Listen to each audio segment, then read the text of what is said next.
What's Up, le podcast zéro émission par Automobile Propre.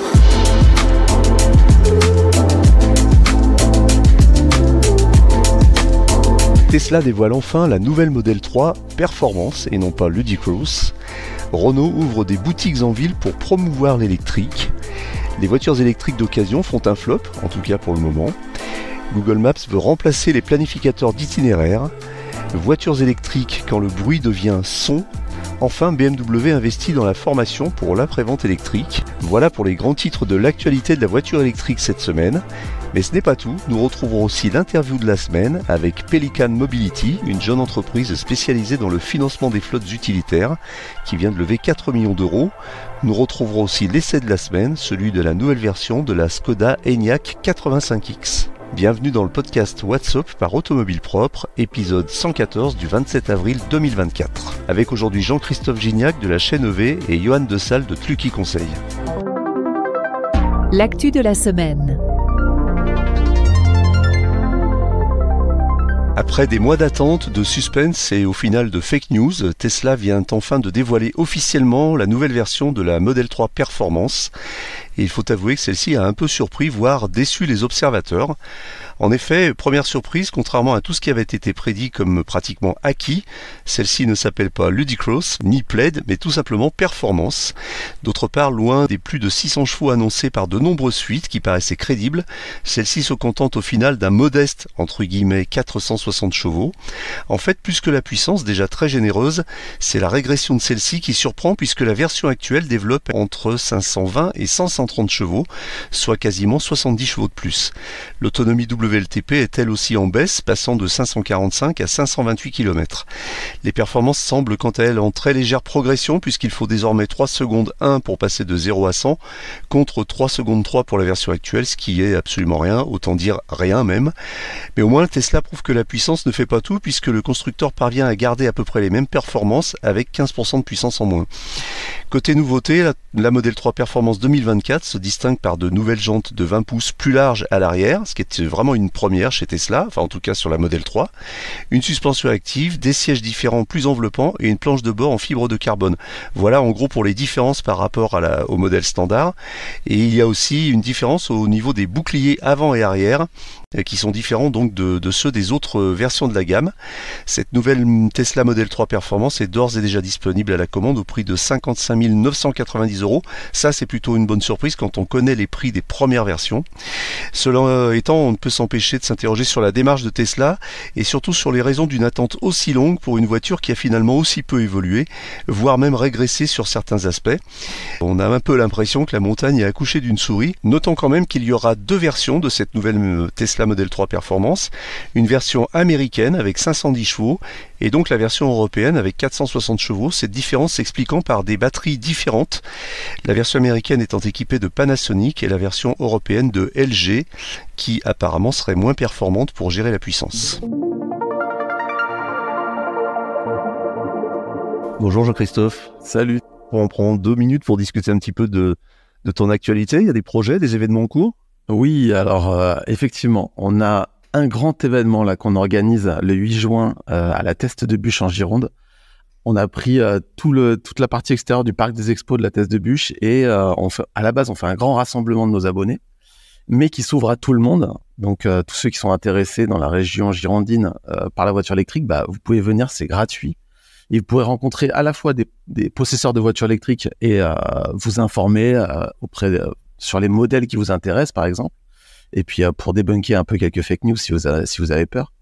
Et il y aura surtout une trentaine de véhicules à essayer. Donc, il y a une dizaine de concessionnaires. Il y a plein de nouveautés, la Scénic, la 3008. Et il y aura même la Citroën C3 à essayer sur place. Donc, ça va être une grande fête avec des animations, du kart, des food trucks, du kart électrique. Kart électrique, ouais, bien sûr. Il y a pas mal de potes youtubeurs. Il y a même Johan qui va venir. Johan ici présent, il y a Charles de WeLike aussi que vous connaissez sur le podcast, etc. Donc ça va être un grand moment de voitures électriques et le lendemain on organise un méga challenge. Alors ça c'est un peu plus restreint, ça a 50 voitures et on va faire des tours de rocade avec 50 voitures différentes dans les mêmes conditions pour mesurer l'autonomie des voitures. Donc ça va être assez drôle. Voilà, et il reste encore, alors pour toute information, la chaîne EV.fr, notre site. Donc l'événement s'appelle Electric Fan Day et les tours de rocade, c'est le méga challenge. Il reste encore des places. Alors tout est gratuit pour les deux. Vous pouvez vous inscrire quand vous voulez. Et il reste encore 8 places de voiture. Donc si vous avez une voiture un petit peu originale, n'hésitez pas à vous inscrire et rejoignez-nous pour cette aventure. Très bien, eh bien, ça va être sympa. Johan, comment vas-tu? Très bien, bonjour à tous. Un petit peu d'actu pour toi aussi? Ah ben, effectivement, moi le 8 juin, je serai à la Teste de Bûche pour la première fois de ma vie, puisque je suis abonné à la chaîne Eevee sur YouTube, donc je me suis senti concerné. Et moi, je serai là pour animer des fresques de la mobilité. La fresque de la mobilité, c'est un atelier. Alors là, on fera une fresque quiz qui dure 10 minutes, un quart d'heure maximum. Mais c'est un atelier qui prend entre 2 et 3 heures et qui permet de comprendre l'empreinte de la mobilité, l'importance de la mobilité dans notre quotidien et puis surtout les leviers d'action pour diminuer l'empreinte de la mobilité. C'est assez ludique, c'est assez sympa, il y a des jeux de rôle et donc là on fera une mini version parce qu'on peut pas garder les gens non plus pendant 3 heures. Il y aura tellement de choses à faire à côté qu'on fera la version light. Mais on va mettre Johan sur un kart aussi, on va essayer de le défier pour voir ce qu'il vaut quand même. Alors, il a l'habitude de conduire des engins électriques puissants maintenant. Et Johan, il vient avec une Volkswagen ID7. Voilà, comme ça, il y aura une Volkswagen ID7 sur place, vous pourrez la voir. Ah, ok, d'accord. Donc, tu viens pas, Johan, avec ta Ioniq 6? Non. On me prête une ID7, il n'y en avait pas. En fait, il y avait déjà une Ioniq 6 grise avec des bandes oranges qui étaient inscrites à la test. Et donc, je me suis dit que j'allais demander à ce qu'on me prête une autre voiture. Ah, tu vas voir, ça va être une bonne expérience, c'est pas mal l'ID7, moi j'aime bien. Ouais, j'aime bien aussi, je l'ai essayé, j'aime bien. J'y sais, tu as déjà une idée des modèles de voitures qui seront présents? Est-ce qu'il va y avoir des choses un peu exceptionnelles? Alors, j'ai fait une petite plaisanterie sur la Xiaomi SU7, mais évidemment, il ne faut pas compter dessus, sauf miracle exceptionnel. Mais est-ce que, par exemple, on aura une Ioniq 5N ou des engins un peu comme ça? Ouais, exactement. En fait, au centre de l'événement, il y a un espace VIP dans lequel on va mettre des voitures un petit peu extraordinaires. Il y aura une Ioniq 5N. Alors malheureusement, on ne pourra pas faire des tours avec. Enfin, heureusement pour la sécurité des gens, je pense, dans la Teste de Bûche. Il y aura une Xpeng P9, G9, c'est le SUV. Okay. D'ailleurs, Xpeng m'a dit qu'ils arrivaient en France et qu'il n'y aurait probablement pas de berline dans les voitures vendues en France. Ah bon? Absolument dégoûté. Ouais. Qu'est-ce qu'il y a d'autre? Il y a des Lotus électrés, il y a plein de choses, quoi. Vraiment, il y aura des voitures de dingue. Ok, eh ben ça va être sympa. On est impatient de voir ça. Et puis le lendemain, le challenge, c'est la 2e édition. Hein. Vous aviez déjà fait ça l'an dernier. Ouais, c'est ça. Le premier, c'était vraiment sur l'efficience. C'est-à-dire, on avait fait un tour ville, route, autoroute. Ouais. Avec 50 voitures, on avait mesuré les consos. Et là, on va plutôt mesurer l'autonomie et on fait de la rocade. Et je pense que beaucoup de gens vont être surpris des résultats parce que, par exemple, une Tesla Model 3 Long Range ou une Ioniq 6 de roue motrice, sur la rocade à 90, je pense qu'elle va tourner pendant 5 heures. Et ça va tordre le cou à pas mal de choses. Je pense qu'on va arriver dans le WLTP assez facilement sur pas mal de modèles, quoi. Bien sûr, surtout en été, au début de l'été comme ça. C'est ça. Très bien. Allez, on passe à l'actu et on commence tout de suite avec Renault qui lance une nouvelle génération de points de vente pour promouvoir sa gamme électrique. Johan? Oui, effectivement. Alors, on voit bien que les constructeurs, tous autant qu'ils sont, se cherchent ces derniers temps sur la manière de vendre des véhicules. Tesla vend les véhicules sur Internet et tous aimeraient bien faire ça parce que ça coûte moins cher que d'avoir des points de vente physiques. Il y a eu pas mal de discussions, d'articles au sujet de Stellantis qui remplaçait ses contrats de distributeurs par des contrats d'agents. Là, c'est une nouvelle manière de vendre des véhicules, donc des tout petits points de vente en centre-ville. Alors, je suis pas sûr que ce soit en centre-ville qu'on vende le plus de voitures, en tout cas que ce soit la tendance d'acheter des voitures quand on habite vraiment en centre-ville, mais en tout cas, ça permet d'avoir un contact avec les utilisateurs qui peut-être viennent là pour travailler en transport en commun, mais qui habitent 40 km plus loin et qui ont besoin d'une voiture là où ils habitent. Donc moi, ça me paraît intéressant. Le monde de la distribution automobile est vraiment en train de changer et il se cherche un nouveau modèle. Moi, par contre, j'ai absolument pas. C'est un sujet qui me passionne, mais j'ai absolument pas la prétention de savoir quel sera le modèle de demain? Est-ce que ce sera du 100% Internet? Est-ce qu'il faut garder des showrooms? Est-ce qu'il faut que ces showrooms soient grands ou petits? Très compliqué à savoir. Alors on a l'expérience de Tesla qui avait quand la marque est arrivée en France, enfin en Europe, mais en tout cas en France, qui a ouvert quelques stores, des magasins d'images un petit peu dans les centres-villes, sur les avenues, les grandes artères de centre-ville, les avenues un peu prestigieuses. On a vu le cas à Lyon avec un très beau Tesla Store en plein centre sur l'avenue de Saxe. Et il a tenu, je sais pas, quelques mois ou un an, 2 ans peut-être, et puis il a fermé sans d'autres explications. Et j'ai l'impression que ça s'est passé un peu pareil partout. Alors j'ai pas vu la même chose aux US. Aux US, j'ai vu que les concessions, les stores Tesla existaient et avaient l'air même de bien fonctionner, notamment, j'en ai vu à Los Angeles, à Santa Monica, Malibu, etc., qui sont toujours là et qui ont l'air, qui font le plein. Donc c'est bizarre quand même comme stratégie. Est-ce qu'on y va ou est-ce qu'on en revient? Je sais pas. Moi, c'est pareil. Je trouve ça assez étrange. Tesla se retire, Renault ouvre des stores. JC, t'en penses quoi? Bah moi, je trouve ça cool. C'est vrai qu'aujourd'hui, quand tu veux voir ou rentrer dans une voiture, tu vas forcément, j'allais dire en périphérie des villes, dans les zones commerciales, c'est là où il y a vraiment tous les grands concessionnaires, etc. Et le mettre au cœur de la ville, je trouve ça plutôt cool. Ça fait un peu Apple Store, je trouve. Ouais. C'est-à-dire que tu y vas juste pour te faire plaisir et pas forcément pour acheter un truc, mais au moins pour voir, quoi. Mais quand on a été à Oslo, c'était beaucoup comme ça. Quand on se baladait dans les rues d'Oslo, c'était plein de petits stores, un store Lucide, Polestar, Xpeng, tout ça. Ils étaient tous là en centre-ville avec des petits magasins où il y avait 2 voitures dedans. Et c'est vrai que du coup, tu la vois la voiture. En fait, c'est ça le truc. C'est que parfois, tu vois pas les voitures, quoi. Et là, elles sont... tu passes devant tous les jours. Je trouve ça intéressant, moi, personnellement. Après, est-ce que c'est viable? Alors voilà, c'est un petit peu un coup de com' de Renault de faire ça. Il faut voir si ils vont en faire dans toutes les villes de France et si ça va durer longtemps. Mais en tout cas, ça fait parler d'eux. Voilà, il y a des articles, on en parle là, c'est cool. Moi, je trouve l'idée intéressante. Je suis pareil, très favorable à l'idée de développer du commerce de proximité, si on peut dire, et des stores en centre-ville. C'est toujours mieux qu'une boutique vide ou qu'une boutique sans intérêt. Donc je pense que c'est vraiment des boutiques d'images. Elles vont peut-être pas faire un chiffre énorme, un chiffre direct sur le point de vente, mais elles vont probablement contribuer à un flux d'affaires, parce que ce qui va se passer peut-être, c'est qu'on va voir la voiture, on va la toucher, on va la sentir, on va s'asseoir dedans, on va parler avec un vendeur, à condition qu'il soit compétent et bien formé sur le sujet. Et après, peut-être que on va aller essayer la voiture ailleurs, et puis on va aller l'acheter finalement dans une concession plus traditionnelle en périphérie, si les stores sont bien faits.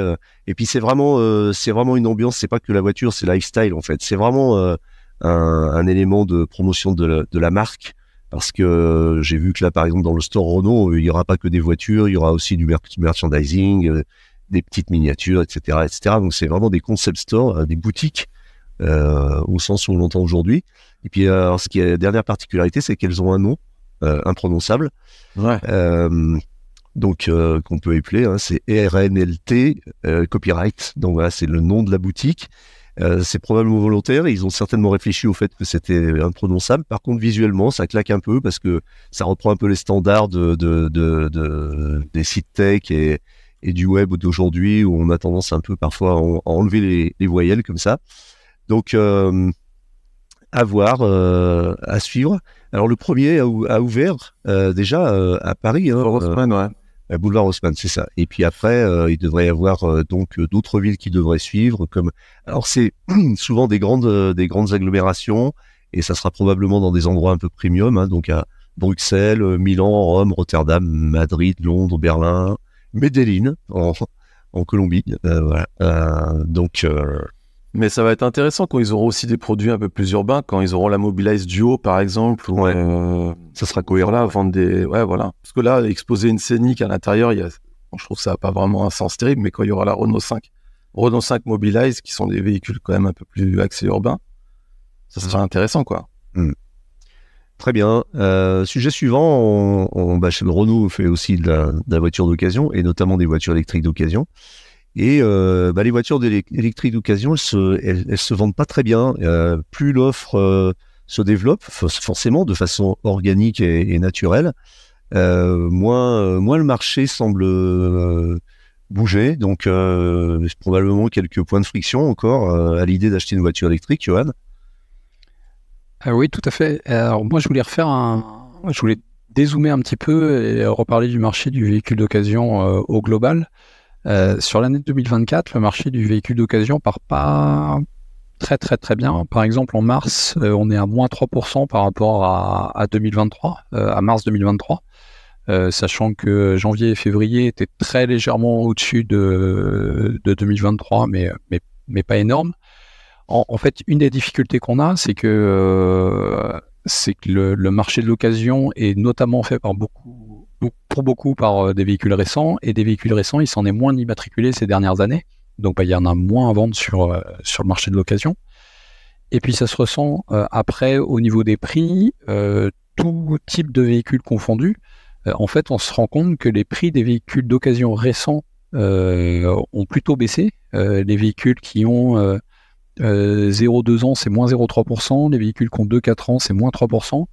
Alors que les prix des véhicules les plus anciens, 8-15 ans par exemple, les prix ont augmenté de 14,9% et les plus de 15 ans, ils ont augmenté de 15,8%. Et ça, des véhicules de 8-15 ans ou plus de 15 ans, en électrique, il n'y en a pas du tout. Ça, c'est des chiffres qui viennent de la centrale et d'AutoActu. Ouais. Et puis, dernier petit chiffre que je voulais donner, si on analyse justement par énergie, là, on se rend compte effectivement que les prix des VO, alors dans l'analyse, c'est électrique et hybride confondus, il n'y avait pas le détail de l'électrique par rapport à l'hybride, mais on voit qu'au premier trimestre 2023, les électriques hybrides se vendaient en moyenne, d'occasion, se vendaient en moyenne à 34 980, donc 35 000, et au premier trimestre 2024, ils sont à 30 590, donc on a à moins 4 500 euros sur ces véhicules-là qui sont les plus chers, parce que c'est des véhicules plus récents. Alors que sur les véhicules diesel ou essence, l'écart il est de 1000 euros à peu près, 22 500 pour 22 000 en diesel et 20 500 pour 19 000 en essence sur les mêmes trimestres. Donc il y a de toute façon une baisse du prix du VO, une baisse du prix du VO plus forte sur les véhicules récents, et les véhicules électriques, c'est plutôt des véhicules récents. Donc tout ça est assez logique et puis assez bon, on va dire. Alors, on a vu que les prix des véhicules neufs diminuent fortement, donc c'est assez logique aussi que les prix des véhicules d'occasion diminuent. Et puis c'est plutôt bon pour l'acceptation du véhicule électrique. Alors je vois aussi qu'il faut 2 fois plus de temps en moyenne pour vendre un véhicule électrique qu'un véhicule diesel, donc en moyenne 125 jours pour vendre une voiture électrique. Et alors, c'est quoi? Il y a une question de confiance aussi. Est-ce que les gens se disent je vais pas acheter une voiture électrique parce qu'il y a toujours, ils se posent toujours la question de la durabilité et de la santé de la batterie. Est-ce que ça joue aujourd'hui? Ah bah ouais, moi je suis sûr. Ouais. Je suis sûr parce que on avait fait une étude, on avait demandé aux gens qui n'avaient pas de voiture électrique combien de temps ils pensaient que la batterie durait, et il y avait plus de 30% qui pensaient qu'une batterie durait 100 000 km ou moins. Donc je pense que c'est certain qu'il y a plein de gens qui ont peur de la voiture électrique en occasion. Maintenant, il faut savoir que les batteries en général sont garanties 8 ans ou 160 000 km, donc ça permet quand même de voir venir et même acheter un véhicule d'occasion un peu kilométré en étant un petit peu tranquille. Maintenant, ouais, je comprends que ça fasse vraiment peur. Et moi-même, là, ma fille, elle a 18 ans. Et on a mis de l'argent de côté pour lui acheter une voiture. Alors, je suis content de la baisse des prix parce que du coup, je trouve des voitures électriques vraiment sympas d'occasion pas chères. Et ça, c'est vraiment cool. Mais c'est vrai que ça fait un peu flipper, quoi, d'acheter une voiture à 80-90 000 km. Là, il faut vraiment qu'il y ait un protocole de mesure de l'état de la batterie que le vendeur peut fournir à l'acheteur pour le rassurer sur la santé de la batterie. Mais plus on avance, plus on voit que les batteries, finalement, ça dure super longtemps, que ça marche vraiment mieux que prévu, c'est beaucoup plus durable, et que très probablement la voiture sera complètement détruite avant que la batterie ait perdu plus de 30% de capacité.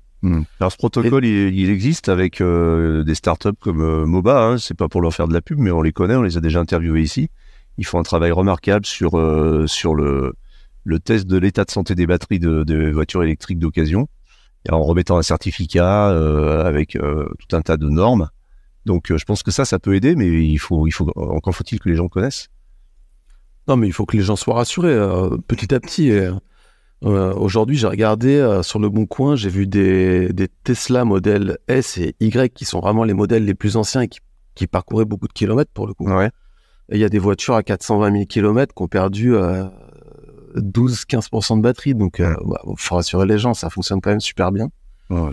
Mais je comprends. Ouais. Je comprends que ça fasse un petit peu peur à la voiture électrique d'occasion. Après, très clairement, on a eu un moment, il y a quelques années, où avec la crise des semi-conducteurs, il y avait plus beaucoup de voitures neuves et certaines, je me rappelle, le V6, c'était 16 mois d'attente. Donc le marché de l'occasion avait explosé complètement, les prix étaient déments, etc. Aujourd'hui, on est revenu dans des délais raisonnables. C'est normal que le marché de l'occasion redescende. Et puis, il faut dire aussi que en électrique, il y a quand même une grande partie de Tesla. Enfin, Tesla représente une bonne part d'électrique avec les Zoé sur le marché de l'occasion. Ouais. Et Tesla a beaucoup baissé ses prix et puis joue beaucoup au yo-yo. Et c'est clairement, ça n'a pas joué en faveur du maintien des prix des valeurs des voitures électriques en occasion, quoi. Clairement. Ouais. Après, il y a aussi un problème de positionnement de gamme parce que sur le marché de l'électrique, il y a aussi des voitures qui d'origine étaient assez chères. Et alors, on dit d'un côté que certaines voitures haut de gamme perdent énormément de valeur en occasion en électrique. Alors, j'ai entendu citer des exemples de Mercedes EQS qui perdaient 50% de leur valeur en quelques mois ou quand elles arrivent sur le marché de l'électrique, ce qui est assez terrible, assez radical. Et d'un autre côté, on a l'impression aussi que certains vendeurs cherchent vraiment à faire des affaires et à maintenir des prix hauts. Quand je regarde un petit peu sur des sites d'annonces des voitures, par exemple comme les Taycan et compagnie, les prix d'occasion sont complètement délirants, quoi. C'est-à-dire que c'est des prix pratiquement des voitures neuves alors qu'elles ont 20-25 000 kilomètres et ça se vend encore plus de 100 000, 120 000, 120 125 000 euros. Donc, alors, est-ce qu'ils arrivent à les vendre? Je me pose la question, vraiment. Pour moi, le pire, c'est les Tesla dont je te parlais. À 350 000 km, ils les vendent encore 35 000 euros. Là, c'est ça. Après, il faut dire aux gens qu'un moteur électrique, ça ne s'use pas. Ouais, bien sûr. Qui a vraiment beaucoup de chances de faire beaucoup plus de kilomètres avec une voiture électrique qu'une voiture thermique, qui a énormément de pièces en mouvement, en rotation, en frottement, refroidi, graissé, etc. Et s'il y a le moins de problèmes, voilà. Donc, il y a beaucoup plus de chances de faire beaucoup de kilomètres en voiture électrique, donc faut pas avoir trop peur de tout ça. Mais je comprends, effectivement. Très bien. Oui. Et moi, j'aimerais bien lancer justement un débat sur le groupe WhatsApp. Alors, ça, on parlait déjà un petit peu là ce week-end. Alors, ce week-end, il y a eu, je crois, à un moment, j'ai allumé mon téléphone, il y avait 182 messages que j'avais pas vus, donc j'ai pas pu tout lire. Mais j'aimerais bien avoir des retours de personnes qui ont acheté une voiture électrique d'occasion. De quoi ils ont eu peur? Comment elles se sont rassurées? Est-ce qu'elles ont obtenu le SOH ou est-ce que c'était une donnée qui n'était pas possible à obtenir? Moi, ça m'intéresserait qu'il y ait des messages audio sur le groupe WhatsApp sur l'expérience d'acheteurs de véhicules électriques d'occasion. Le SOH, je précise, pour les non-initiés, c'est State of Earth, c'est-à-dire l'état de santé de la batterie, en fait. C'est un terme officiel pour définir l'état de santé d'une batterie de voiture électrique. Ok, on va lancer le débat et je referai un petit post sur WhatsApp pour inviter nos chers auditeurs à réagir et à nous transmettre leur expérience d'acheteurs de voitures électriques. Très bien. Sujet suivant, c'est Google Maps qui améliore, on le sait, très régulièrement son application. Et qui fait encore un grand pas en avant en enrichissant les fiches des stations de recharge. Alors on sait qu'elles sont déjà présentes maintenant dans l'application. Et là, Google Maps ajoute des nouvelles fonctionnalités pour faciliter la vie des conducteurs de voitures électriques, comme l'affichage des informations, des informations plus précises sur les bornes de recharge, et la planification d'itinéraires avec arrêt de recharge. Jean-Christophe, ça nous amène à nous poser une question. Est-ce que c'est la fin des planificateurs intégrés dans les voitures ou pas? Bonne question. on la pose souvent. Mais moi, j'ai toujours dit que ce que je trouvais, peut-être l'outil idéal n'existait pas. En gros, moi, ce que j'aimerais, et c'est ce que va proposer Google Maps, c'est en gros, tu définis ton itinéraire, tu dis que tu vas à Paris, et en gros, quand tu roules, ça te dit toutes les stations à venir, combien de kilomètres elles sont, quelles sont les stations, et puis à toi de gérer où tu veux t'arrêter, etc. Parce qu'il y a tellement de stations maintenant partout que se forcer à suivre un itinéraire, je trouve ça un peu chiant. Ça serait bien de savoir qu'est-ce qui arrive devant toi en permanence. Et a priori, ça, c'est une nouveauté qui arrive sur Google Maps. Alors, j'ai lu le billet, je trouve ça pas très très clair parce que il y a des choses qui vont arriver sur Google Maps mobile et il y a des choses qui vont arriver que sur Google Maps Android Automotive, ce qu'ils appellent built-in, et qui vont ensuite arriver sur le mobile. Enfin, bon, c'est pas très très clair, mais en tout cas, sur Android Automotive, clairement, il y a un truc génial, c'est que quand tu roules, il y a marqué les stations autour de toi, un petit peu comme chez Mercedes finalement. Mercedes le fait déjà. Et la note et le type de chargeur, etc. Ça, je trouve ça très très cool. Il y a aussi une nouveauté qui t'explique comment te rendre à la borne, parce que des fois, c'est vrai que c'est compliqué, c'est pas assez bien indiqué.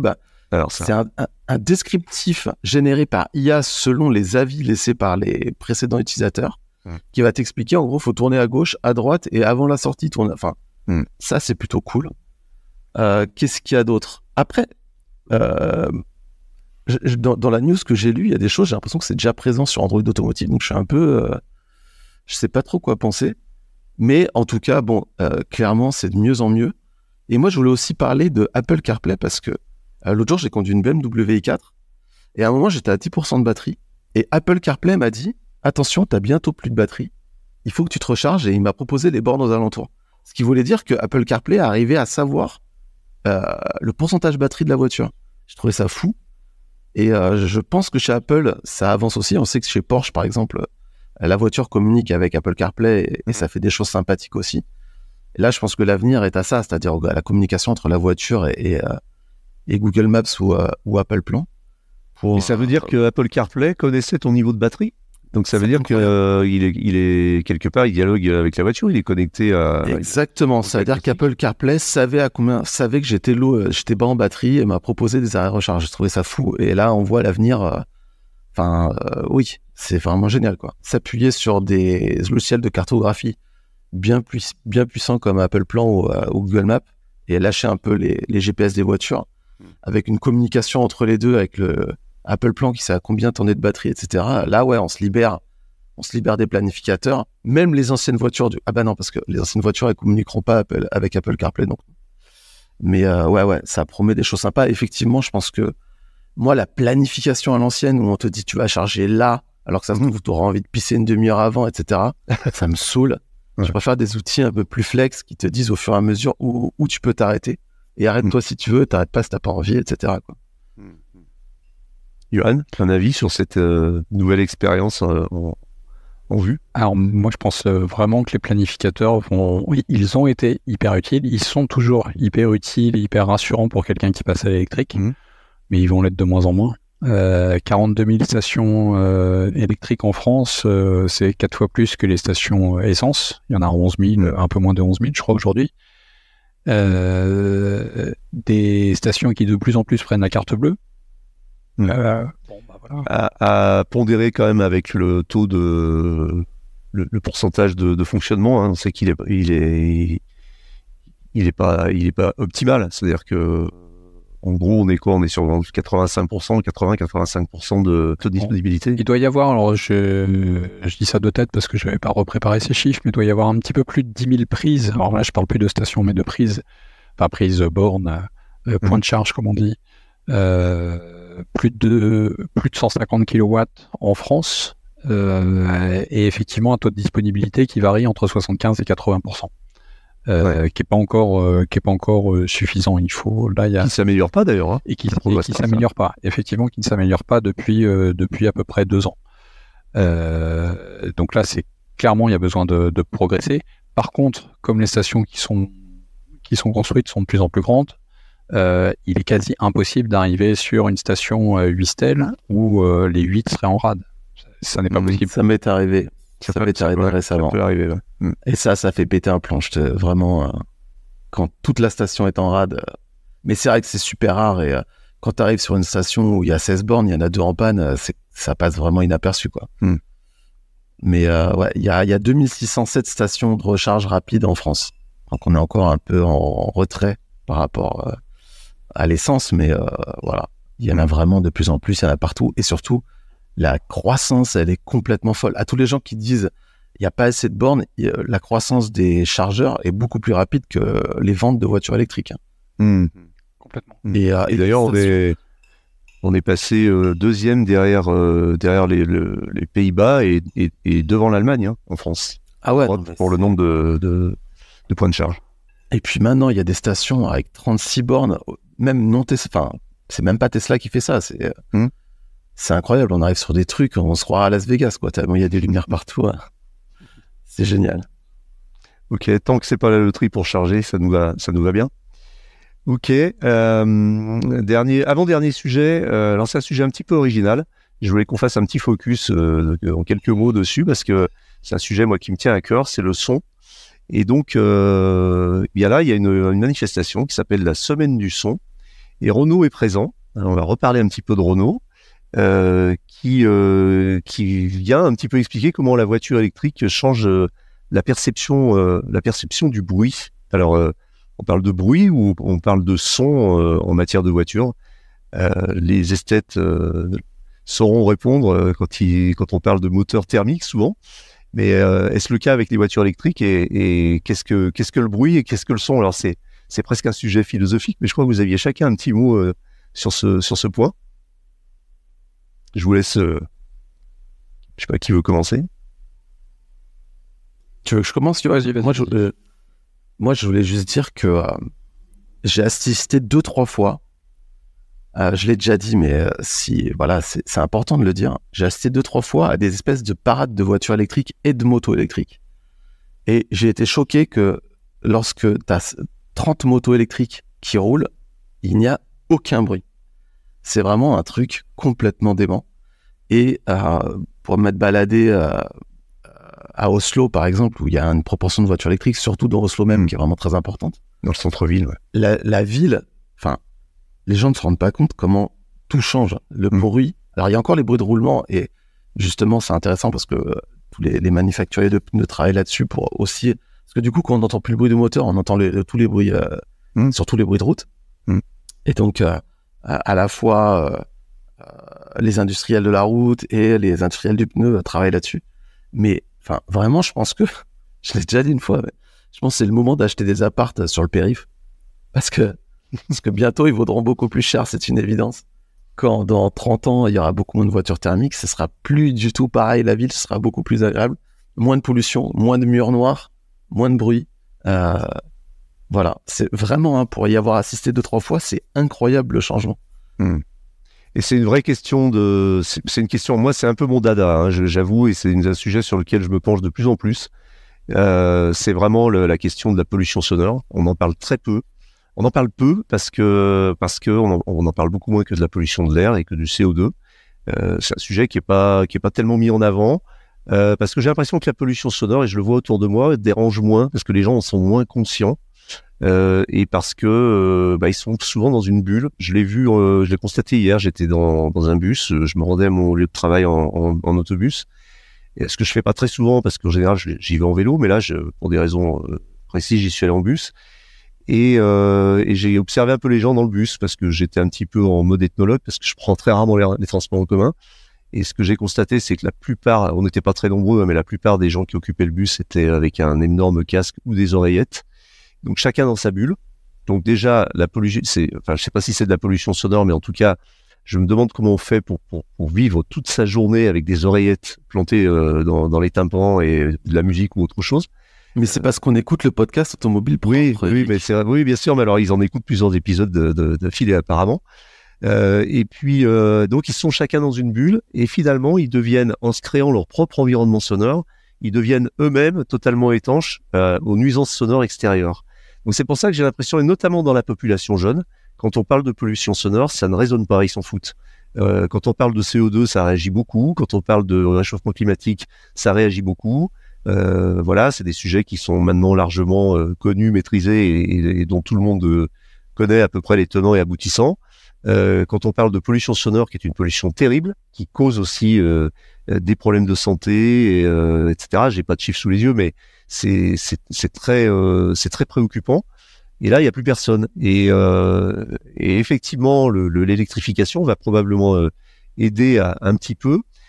Il y a autre chose quand même qui me surprend, c'est que quand je suis au bord d'une route, et que je vois passer des voitures qui vont, par exemple, je sais pas, en ville à 60 km/h, ou à 50 km/h, ou au bord d'une nationale à 80 km/h, et que je vois passer des voitures électriques dans le flux, et ben je fais pas la différence parce qu'elles font autant de bruit à partir de 50, entre 50 et 80 km/h. Comme tu le disais, Jean-Christophe, les bruits de roulement l'emportent sur les bruits de moteur. Les voitures aujourd'hui ont des moteurs qui sont devenus très, très silencieux. Et franchement, pourtant, j'ai une bonne ouïe, mais tu me mets au bord d'une route avec un bandeau sur les yeux et tu me fais un blind test et tu me fais passer 10 voitures, dont 3 électriques. Je pense que j'aurais du mal à dire quelles sont les électriques. Je sais pas ce que vous en pensez. Je suis complètement d'accord avec ça. Je me suis déjà fait la remarque plusieurs fois. Le bruit ou le son, de toute façon, c'est un sujet qui est intimement lié à l'automobile depuis toujours. Si on parle des bruits de moteur, bien entendu, V8, 600 lignes, le bruit d'une 2 chevaux, quand on était enfant, on savait reconnaître sans se retourner si c'était une 2 chevaux qui arrivait, s'il faisait pas le même bruit qu'une autre voiture ou une 4L qui avait aussi un bruit spécifique. Et puis les constructeurs ont toujours travaillé. Le bruit, par exemple, de la fermeture de la portière, c'est un sujet qui est hyper travaillé chez les constructeurs. Les acousticiens chez les grandes marques, chez Audi par exemple, qui calculent et qui travaillent sur absolument tous les sons de la voiture, y compris le son du clignotant. Il y a justement des sons de clignotant, des sons de fermeture de portière qui donnent une notion de qualité perceptible du véhicule. Et une signature sonore. Exactement. Et donc c'est des sujets qui sont travaillés depuis toujours. Et le bruit, justement, quand on passe à l'électrique, c'est quelque chose d'assez étonnant. Alors, effectivement, quand on est à haute vitesse, moi, sincèrement, je vois pas bien la différence entre être à haute vitesse à 90, à 110, à 130.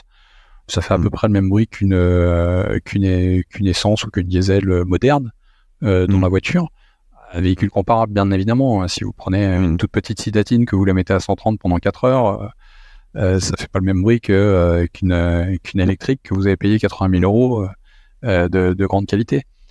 Mais ce qui est choquant, c'est à basse vitesse, où là il n'y a pas de bruit du tout, ou juste le bruit des gravillons qu'on va entendre, on a l'impression d'entendre chaque gravillon qui s'éjecte du pneu, et puis les piétons qui vous entendent pas. Moi, ça c'est quelque chose qui me choque encore après quelques années d'électrique, où parfois je suis derrière des piétons ou des cyclistes et je me dis mais pourquoi ils se poussent pas ? En fait, ils m'entendent pas, mais j'ai toujours pas intégré qu'ils ne m'entendaient pas. D'ailleurs, ce serait bien un petit klaxon piéton quand même, comme les bus, tu sais, un petit ding-ding, petite sonnette. Ouais, une petite sonnette pour se faire entendre sans klaxonner comme un gros porc, quoi. Normalement, il y a la VAS, il y a le bruit, le buzz qui est émis jusqu'à 20 km/h, donc qui est obligatoire depuis juillet 2019 sur toutes les voitures électriques et hybrides. Mais effectivement, et ça participe aussi énormément des éléments. On parle d'éléments de langage, mais on va parler d'éléments de conduite qui caractérisent la conduite de voiture électrique, et notamment cette attention que tu dois avoir de tous les instants, principalement en ville, parce que il faut avoir intégré que les gens ne t'entendent pas.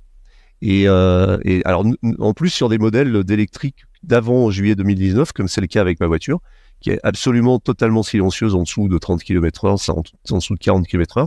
Et donc, quand tu roules en ville, il faut être doublement vigilant parce que tu sais jamais à quel moment un cycliste ou un piéton peut traverser devant toi parce que tout simplement il t'a pas entendu. Et il m'est arrivé, alors c'était même avant, c'était avec une hybride que j'avais avant et qui n'avait pas la VAS, ou qui l'avait mais que je le désactivais parce qu'il était désagréable. Et il m'est arrivé à quelques reprises, les gens étaient moins initiés à l'époque, je parle d'il y a une dizaine d'années, 7-8 ans peut-être, où je me suis littéralement souvent fait engueuler en ville. Vraiment, c'était hallucinant comme comportement. Les gens m'engueulaient parce qu'ils n'entendaient pas ma voiture. Et ça m'est arrivé. Qu'est-ce que c'est que cette voiture qu'on n'entend pas ? Genre, c'était de ma faute si eux se jetaient sous mes roues, quoi. En gros, c'est à peu près ça, l'idée. Donc, voilà. Donc, effectivement, ça demande à être doublement vigilant. Alors moi, j'ai pas ce problème parce que j'habite à Arcachon et la moyenne d'âge étant très élevée, de toute façon, ils n'entendent pas non plus les voitures thermiques. On fait quand même attention. Non, mais tout à l'heure, tu disais, Johan, un truc qui est hyper intéressant, c'est que les jeunes connaissaient aussi. Ouais, c'est vrai. Et avant, on reconnaissait les voitures, genre les 2 chevaux, 4L, Twingo et tout, au bruit du moteur. Ouais. Et maintenant, ça se fait aussi avec les voitures électriques, c'est-à-dire que quand une Hyundai, je les entends, je les reconnais, forcément. Ouais. Une Zoé, tu la reconnais. Il y a quelques voitures comme ça dont tu reconnais, bon, la Zoé forcément. Mais maintenant, j'entends là au bureau quand ça passe, je sais, il y a une Zoé. C'est assez la Zoé et son infâme bourdonnement, comme je l'ai souvent dit, en ville, tu la reconnais entre mille. Et ça fait vraiment un son de, je sais pas, de mixeur. C'est ignoble. Et après, bien sûr. Et après, t'as des marques qui travaillent énormément aussi l'acoustique de leur voiture électrique. Alors, on a cité la Ioniq 5N, mais qui est un peu extrême. Mais si tu vas du côté de BMW, toi que tu connais bien, JC, alors c'est toujours un peu chez les premium allemands, hein, mais Audi, Porsche. Alors BMW a fait travailler le son de ses voitures électriques par Hans Zimmer quand même, rien que ça. Et puis chez Mercedes, ils ont aussi travaillé avec un musicien, un compositeur et des acousticiens. Chez Porsche, ils ont eu leur propre démarche, comme souvent, un petit peu originale pour sonoriser le Taycan. Et c'est, je trouve, absolument incroyable. C'est magnifique. Et autant de l'extérieur que de l'intérieur, c'est un son qui est doux, qui est pas du tout agressif. Et j'ai encore eu récemment, j'étais en terrasse, vu un Taycan passer, je me suis retourné, je l'ai reconnu tout de suite comme on reconnaît une 911. Et je me suis dit, là, ils ont réussi leur coup. Parce que j'ai été avec des gens et voilà, et j'ai dit, là, dans mon dos, il y a un Taycan qui arrive. Vous allez voir, c'est une voiture électrique. Et ils connaissaient pas très bien. Et c'est exactement ça. Je l'ai reconnu et le son, même en tant que piéton, est absolument somptueux. Donc il y a vraiment, je pense qu'il y a un champ à explorer qui est super intéressant pour les acousticiens automobiles. T'as vu, Johan, nous on a les refs 2 chevaux 4L, Twingo, Zoé, et lui il reconnaît les Audi et les Taycan, quoi. Non, mais c'est des exemples. C'est des exemples parce que non, je voudrais pas passer pour ce que je suis pas. Non, c'est pas du tout la question. C'est tu sais, quand j'étais gamin, quand j'étais jeune, j'avais une coccinelle et c'est pareil, je les reconnaissais entre sons et je trouve voilà. Et aujourd'hui, c'est vraiment un enjeu important, je pense, pour les constructeurs d'arriver à retrouver cette identité sonore et cette signature sonore qui fait que quand on s'intéresse un peu au sujet, on reconnaîtra et on commence déjà à reconnaître les voitures électriques qui passent près de nous. Non, je veux dire, pour le Scénic, c'est Jean-Michel Jarre qui a bossé sur les voitures sonores. Bon, après, sincèrement, peut-être que je suis pas sensible à ça, mais je me dis, bon, enfin voilà, quoi. T'as juste envie de l'enlever de toute façon parce que... Non, mais je suis peut-être parce que je suis méchant, tiens, donner votre... Ah bah non, personne l'a pu essayer. Là. Non, je serais très curieux, justement, moi, de faire, tu vois, une série d'essais, une petite étude sur les environnements sonores des voitures électriques, en tout cas leur signature sonore, ça peut être un sujet assez intéressant aussi. Allez, on boucle, messieurs, avec un dernier sujet sur la formation.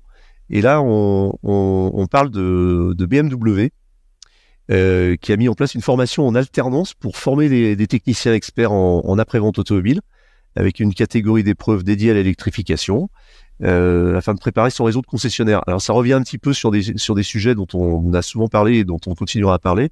C'est toujours la pédagogie et l'accompagnement qui nous semble nécessaire chez les premiers ambassadeurs de la voiture électrique, c'est-à-dire les concessionnaires. Johan ?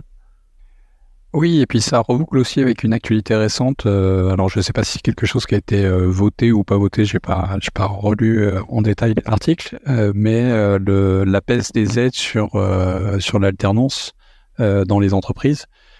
Moi j'ai quasiment toujours géré des ateliers, des entreprises où il y avait des ateliers pour l'entretien des véhicules.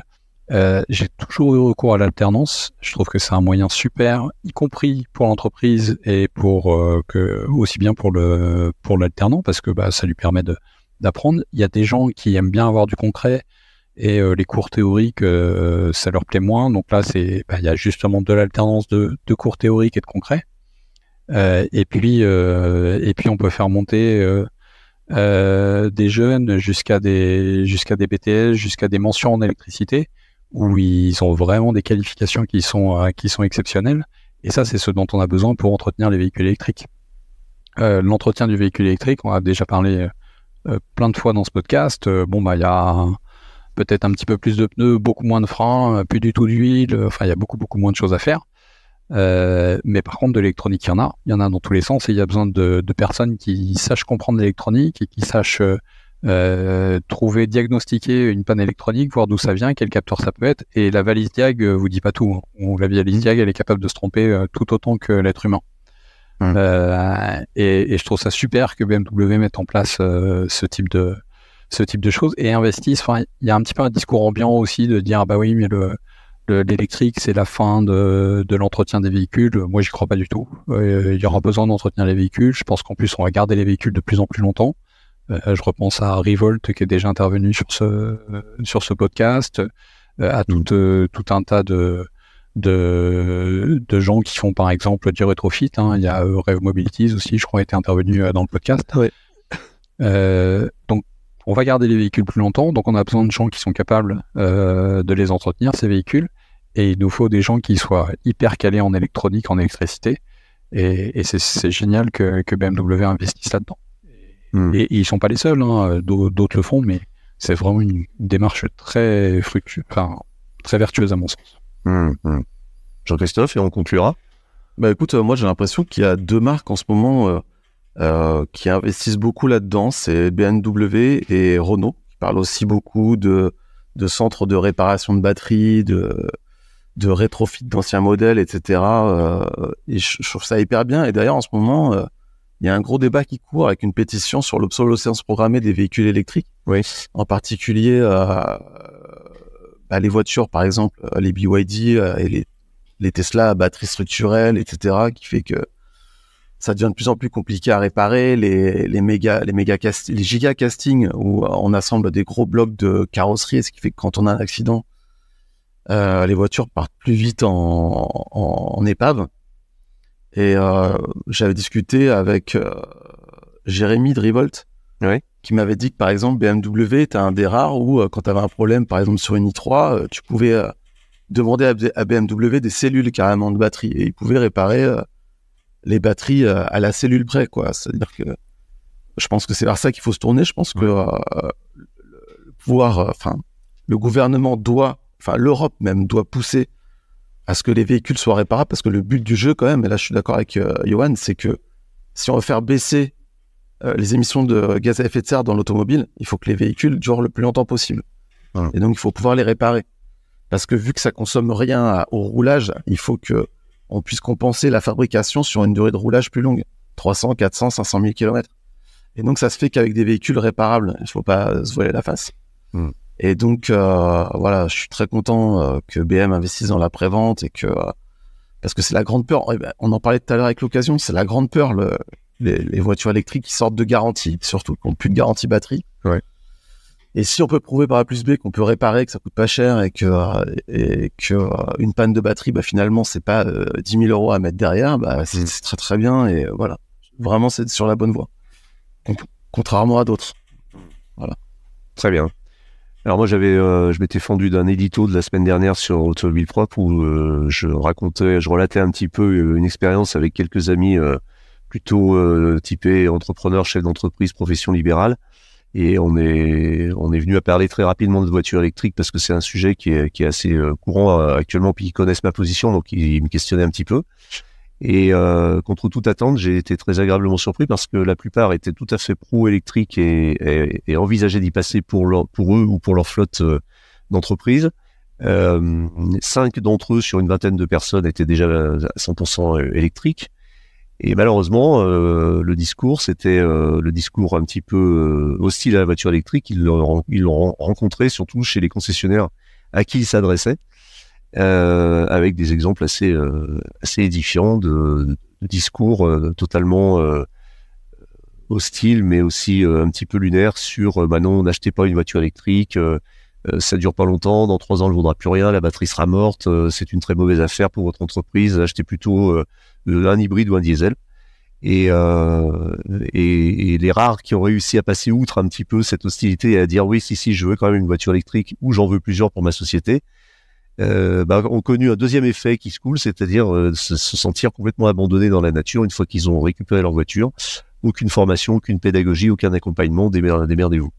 Donc je pense qu'effectivement la démarche de BMW est bonne, et il y a encore certainement beaucoup de travail dans ce domaine.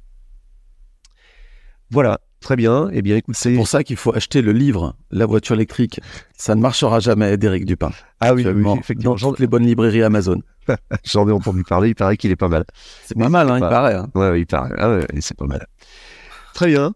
Bien, mais merci beaucoup messieurs. C'est la fin de ce tour d'horizon de l'actualité de la semaine de la voiture électrique. Très bonne semaine à vous et à très bientôt. L'interview de la semaine. Faciliter la transition des professionnels et collectivités vers une mobilité plus responsable en les accompagnant dans le passage à l'électrique, c'est la mission de Movivolt, une entreprise experte dans la location longue durée de véhicules électriques pour les professionnels, filiale de la Poste Group et de la Caisse des dépôts. L'entreprise propose un catalogue de 54 véhicules particuliers et utilitaires 100% électriques. Pour en parler, je reçois Emmanuel Bonneau, président de Movivolt. Bonjour Emmanuel Bonneau. Bonjour Eric. Vous êtes président de Movivolt, une société spécialisée dans la location longue durée de véhicules électriques pour les professionnels. Pouvez-vous nous présenter la société en quelques mots ? Oui, bien sûr. Alors, Movivolt a été créé en mai 2021. C'est à l'origine une idéation de la Caisse des dépôts et de la Poste. D'accord. Et on a lancé notre activité commerciale quelques mois plus tard, en octobre 2021, et avec des premiers véhicules à la route en mars 2022. Et Movivolt, on fait de la location longue durée de véhicules électriques pour les professionnels. Donc location longue durée, assez classiquement de 24 mois à 72 mois. Véhicules électriques, tous les véhicules du marché, que ce soit des véhicules utilitaires ou des voitures.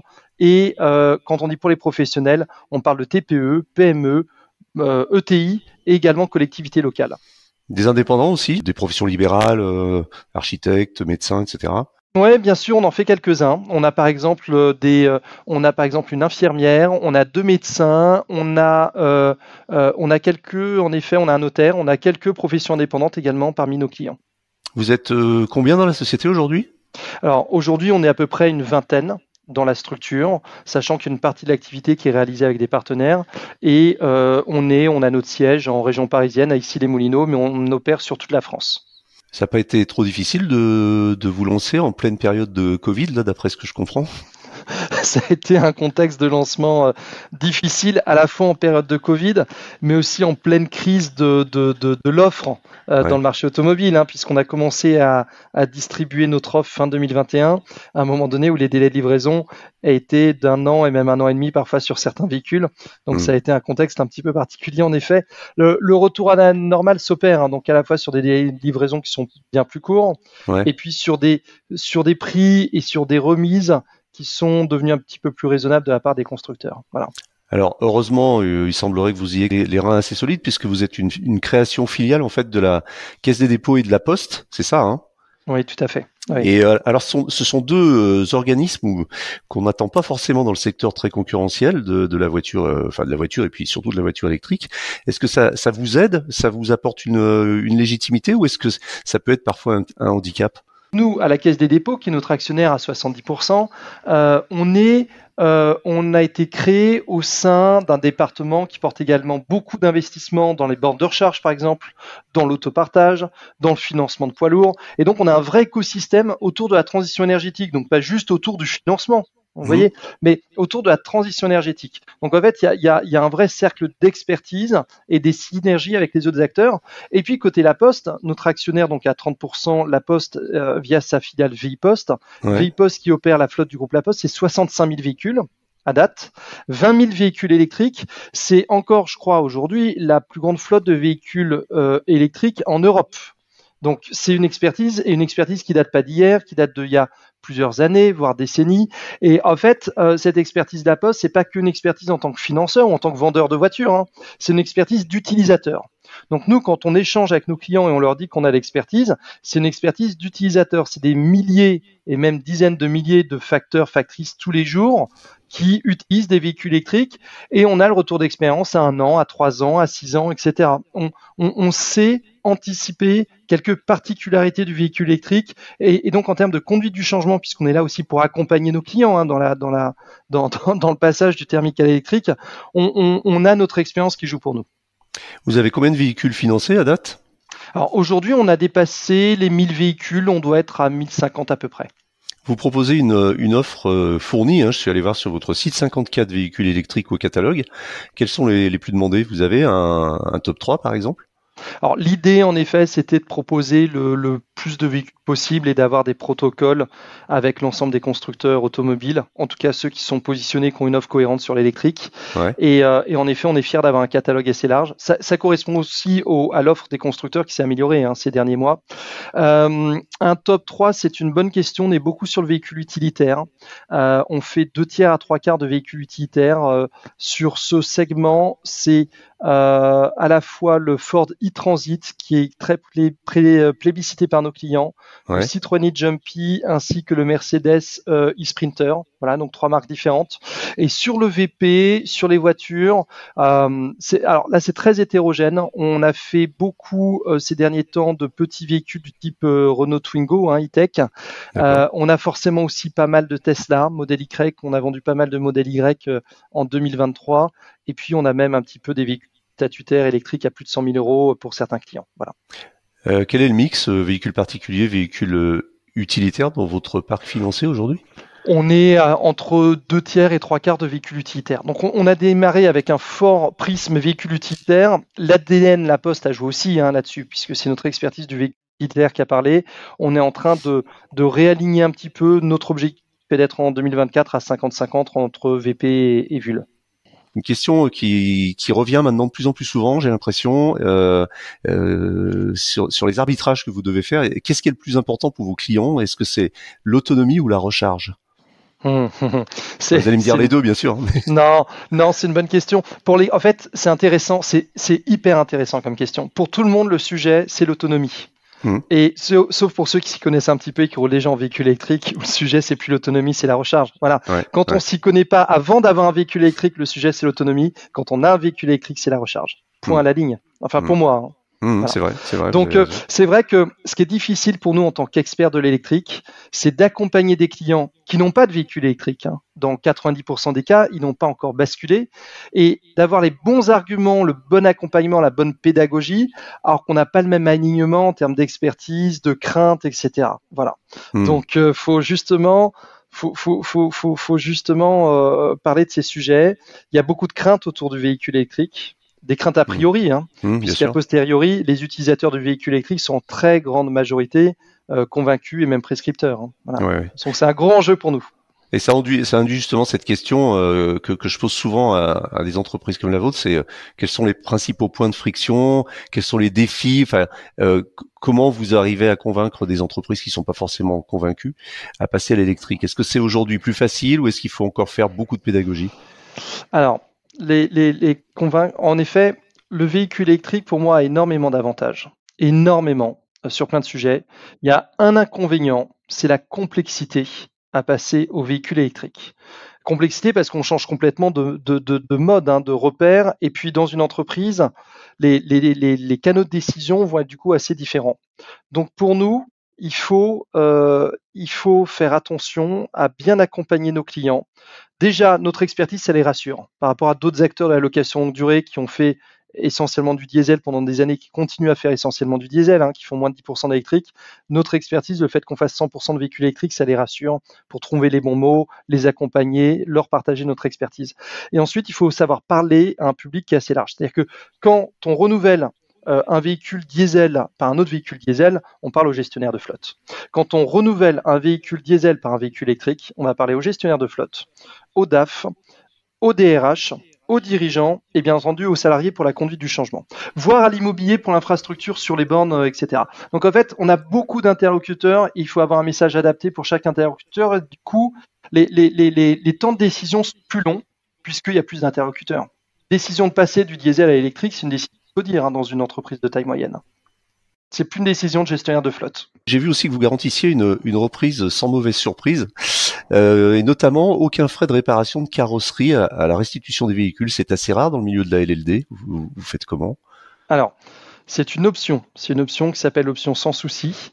Et comme toute option, il n'y a pas de secret, c'est une option payante. Payante, j'imagine. Donc, l'idée, c'est d'aider le client à dérisquer sa remise de véhicule et d'anticiper avec lui les coûts de remise en état.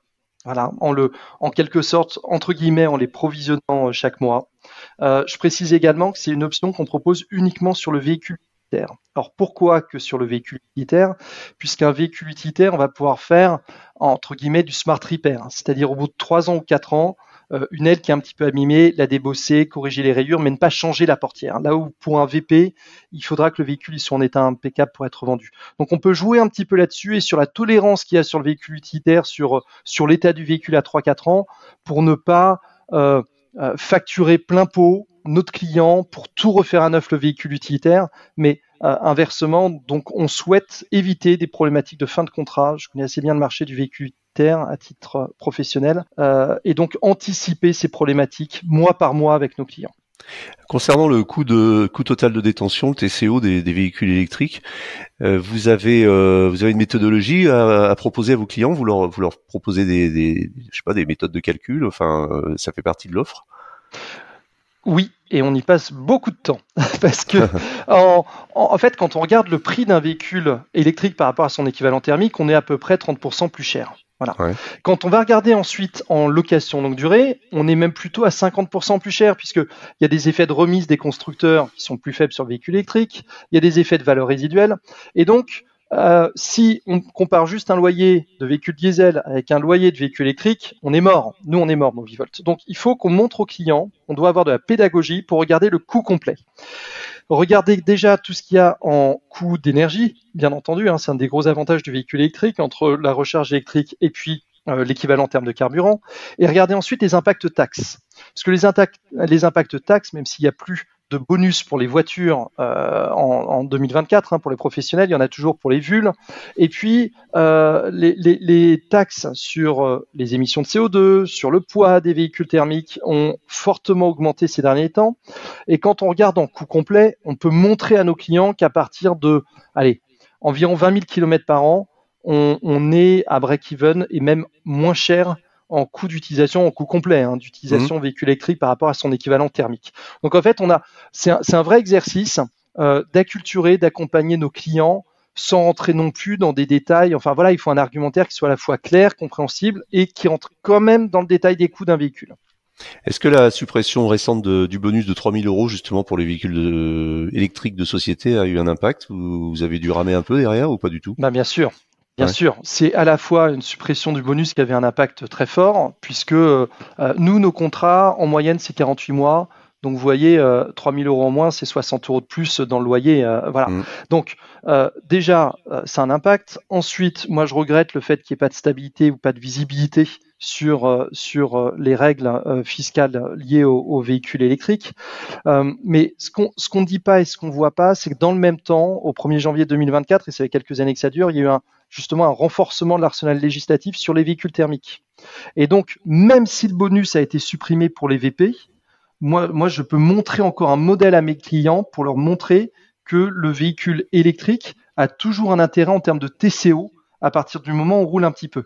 Voilà. C'est que certes, il y a eu le bonus qui a été supprimé, mais de l'autre côté, il y a tellement de taxes sur le diesel et sur l'essence que le véhicule électrique a tout son intérêt. Quelles sont les tendances, on va dire un petit peu chiffrées avec toute la data que vous avez probablement recueillie jusqu'à maintenant sur le type des véhicules moyens qui est pris chez vous, enfin dans les entreprises, le loyer moyen, la durée moyenne de location? Vous avez déjà dégagé une tendance comme ça? Ouais. Alors durée moyenne de location, donc on est très exactement à 47 mois. Kilométrage moyen, client chez Movivolt roule en moyenne 23 500 km par an. Sur le loyer moyen, c'est compliqué, ça va pas vouloir dire grand-chose. Je crois qu'on est assez élevé par rapport au marché. On est à 750 €, mais ça s'explique aussi par le fait qu'on fait beaucoup de véhicules utilitaires. Donc forcément, un véhicule utilitaire de 12 mètres cubes avec une autonomie décente, ça va coûter plus cher, vous voyez, qu'une Dacia Spring. Donc voilà, ça dépend beaucoup aussi du portefeuille. C'est juste pour dire qu'en termes de loyer, notre positionnement prix chez Movivolt, c'est d'être dans les prix du marché ou dans les meilleurs prix du marché. Voilà, au prix du marché.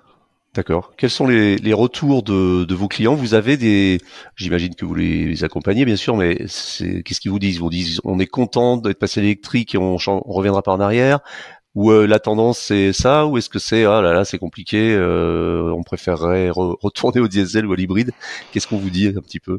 Je crois que j'ai pas un seul sur mes véhicules, j'ai pas entendu un seul client qui aussi clairement, je ne suis pas satisfait de l'électrique, je veux revenir en arrière. D'accord. J'ai eu bien entendu des clients qui sont venus chez nous des fois parce qu'ils avaient été mal conseillés ailleurs sur leur choix de véhicule électrique.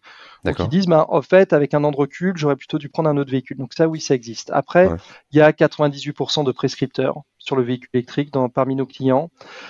Des fois, même c'est surprenant, c'est-à-dire qu'on a des clients qui sont passés à l'électrique parce qu'ils étaient obligés, par exemple, par leur donneur d'ordre, de passer au véhicule électrique et de convertir leur flotte utilitaire en véhicule électrique. Ah oui. Et la première semaine, c'est compliqué. Prendre les habitudes pour recharger le véhicule, etc. Et au bout d'une semaine, c'est vraiment beaucoup moins de stress, des habitudes de conduite qui sont beaucoup plus faciles, etc. Voilà. On a des remontées justement sur les utilitaires de la part de nos clients sur les difficultés à recharger les véhicules. C'est-à-dire que les bornes électriques, surtout en milieu urbain, sont prévues pour des Renault Zoé, pas pour des véhicules utilitaires qui font 7 mètres de long. Et ça pose problème à nos clients. Donc, vous voyez, on a des retours des fois assez très concrets. Et on a vraiment des retours très concrets. Mais moi, il y a moins d'une semaine, j'ai échangé avec un client qui, pour le coup, est taxi dans le sud de la France, dans le Gard, et qui a été un de nos premiers clients et qui disait que ça, il y a un des véhicules qui atteignait 180 000 km, donc à peu près, vous voyez, à peu près 100 000 km par an. Et il me disait satisfaction totale, beaucoup moins de coûts, bien entendu, d'énergie par rapport au diesel. Et il me dit la batterie, elle a perdu à peu près 4-5% de capacité en 180 000 km. Donc, vous voyez, on a ce genre de retour hyper concret, en plus des retours à grande échelle, bien entendu, de VIPost côté La Poste. Emmanuel, j'ai une dernière question pour vous qui est plus personnelle et que je pose à tous mes interlocuteurs. Est-ce que vous roulez en véhicule électrique? Mais je crois avoir deviné la réponse. Moi, je roule pas en véhicule électrique, je roule à vélo. 90% du temps, je suis sur mon vélo pour venir travailler et ça me fait du bien. Mais en effet, bien entendu, j'ai une famille avec 2 enfants et j'ai une voiture électrique. Et ça me fait toujours plaisir d'échanger quand les gens disent on peut pas partir en vacances en voiture électrique, etc. Moi, je suis d'origine corse, j'ai fait 3500 km cet été en voiture électrique. Et c'est un mélange de vouloir accompagner les gens, leur expliquer que si, on peut faire des longs trajets en voiture électrique. Des fois, un petit peu de frustration aussi, de devoir toujours expliquer, ou quand on allume la radio, on allume la télé, ou on lit les journaux, de parler des contraintes et de ne pas les vivre soi-même au quotidien. Et on a quand même 1000 véhicules à la route parmi nos clients qui ne vivent pas la même expérience, qui vivent une expérience tout à fait cohérente et agréable en véhicule électrique. Voilà. Très bien. Merci beaucoup Emmanuel Bonneau. Je rappelle que vous êtes président de Movivolt, une société spécialisée dans la location longue durée de véhicules électriques pour les professionnels. Merci. Et merci Eric pour cet échange. À bientôt. L'essai de la semaine. Le Skoda Enyaq bénéficie de petites évolutions en 2024 et inaugure une nouvelle finition haut de gamme Laurin & Clement, parfaitement équipée. Cette semaine, notre essayeur maison Maxime Fontanier nous propose un bilan un peu particulier avec plus de 1900 km entre Paris et les Alpes avec 4 skieurs à bord. Le Skoda Enyaq profite d'une cure de jouvence en 2024 avec de nombreuses améliorations. Et donc nous avons ici affaire à un modèle 85X. Donc X, c'est 2 moteurs 4 roues motrices, un moteur induction à l'avant, un moteur synchrone à aimant permanent à l'arrière, pour 285 chevaux, le tout associé à une batterie de 77 kWh de capacité. L'objectif de cet essai est donc de faire un long trajet de 800 km jusqu'à la montagne, la station de La Rosière, en partant de Montmorency, donc du nord de Paris. Et nous allons donc utiliser cette version haut de gamme, finition Laurin Clément, équipée de magnifiques jantes de 20 pouces en série, mais chaussée de pneus neige pour l'occasion. Et nous voici arrivés à la station de La Rosière, où il y a de l'ambiance, et il fait encore jour, donc on a mis 9 heures à peu près pour faire le trajet. C'est ce qu'on aurait mis avec un véhicule thermique, en faisant une pause le midi et 2 arrêts pipi, on va dire. Donc c'est quasiment aussi rapide que du thermique. Aujourd'hui, on trouve des bornes partout. Par contre, c'est vrai que c'est cher sur les bornes autoroutières en courant continu. Ça va coûter environ 60 centimes du kilowattheure. Donc ça, c'est quand même pas donné. Ce sera quand même moins cher qu'avec un véhicule thermique équivalent, un gros 4x4 de 280 chevaux. Donc bref, ça reste plus intéressant d'un point de vue financier, surtout quand vous allez vous recharger à domicile tous les jours, où là, ça coûtera 70% de moins qu'un véhicule thermique. Ça, faut pas l'oublier au quotidien. Pour en revenir à ce nouveau Skoda Enyaq, cette version optimisée 2024, ça charge bien, ça charge vite. Le moteur, eh bien, consomme moins. Le planificateur, la mise à jour aussi, est efficace. Il marche mieux qu'avant. Bref, cette optimisation est réussie, même si là, encore une fois, on est sur un modèle haut de gamme à plus de 60 000 €, donc c'est pas réservé à tout le monde.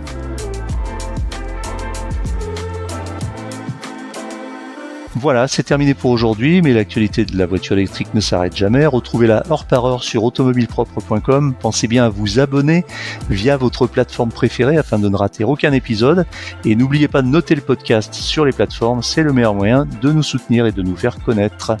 N'hésitez pas également à nous faire vos retours, remarques, questions, suggestions à l'adresse podcast@automobilepropre.com. Quant à nous, nous vous disons à la semaine prochaine pour un nouveau numéro du podcast. Salut!